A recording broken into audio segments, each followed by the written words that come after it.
Hi BookTube, Thea here, and today I'm going to be doing my very first review. The book that I am reviewing is a book that is very hyped right now. It's all over BookTube. Everyone's reading it.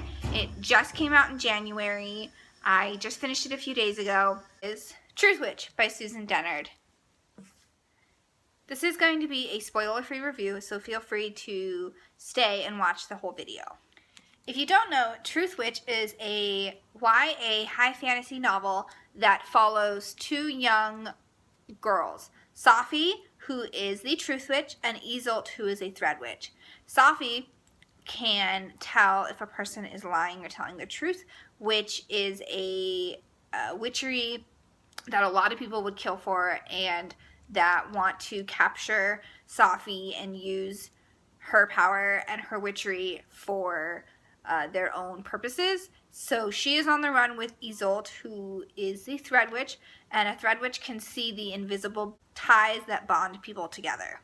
So Safi and Isolde enlist the help of Prince Merrick, who they meet, to help them get Safi to her uncle and to fulfill this contract that Prince Merrick has. Along the way, they run into a blood witch who's after revenge, and they have to go on the run against him.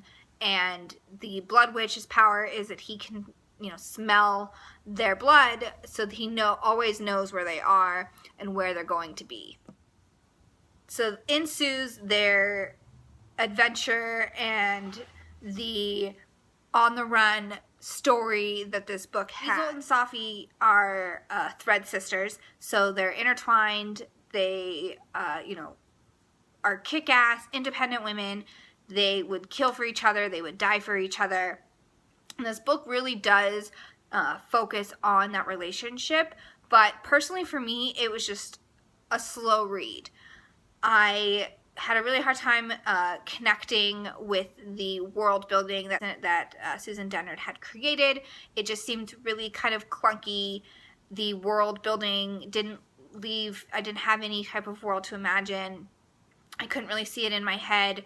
I do love Isolde and Safi as characters. I think that they're both kick-ass women. They're independent, sisterhood, about friendship, which is a great message. It's just personally for me, it took me about 150 to about 200 pages to really kind of get the story going, and that's about halfway through the book, a little less, and that was just too long for me. Character development was slow. It wasn't really a lot there.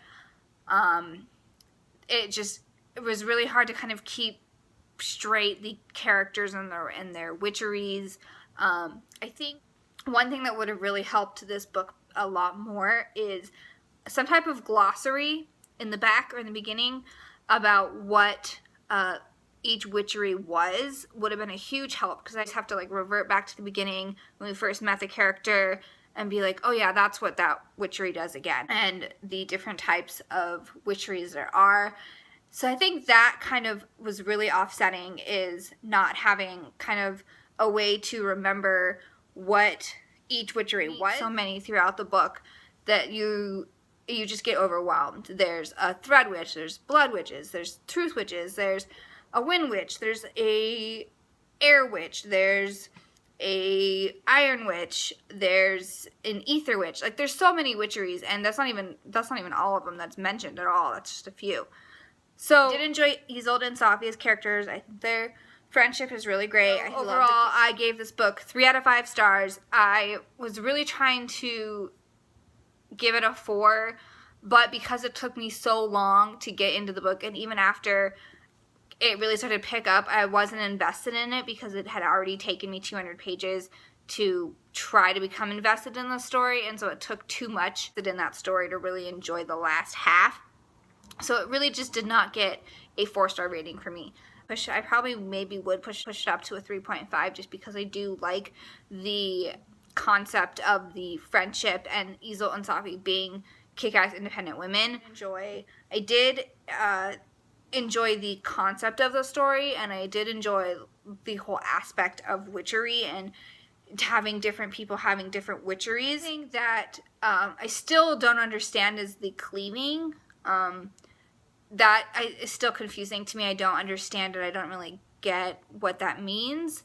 So I think kind of a more of an in-depth description of what that was would have been helpful as well. I most likely will continue to read this story and read the sequel when it comes out. I'm hoping that the world building won't be as clunky as it was because it's already been established, and the witcheries maybe have already kind of been explained to an extent in the first one that it won't be as hard to follow. So I'd love to hear your thoughts in the comments below, if you liked it, if you didn't like it, what you did or did not like about it. If you agree, disagree with my opinion, I'd love to hear it.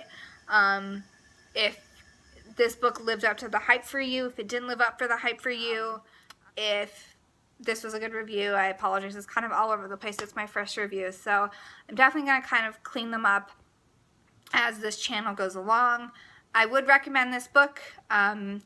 I gave it 3 out of 5 stars, maybe a 3.5. If I read it again, I might enjoy it a little bit more. If you like this video, give it a thumbs up. Don't forget to subscribe. I'll leave all my social stuff below. And until next time, bye!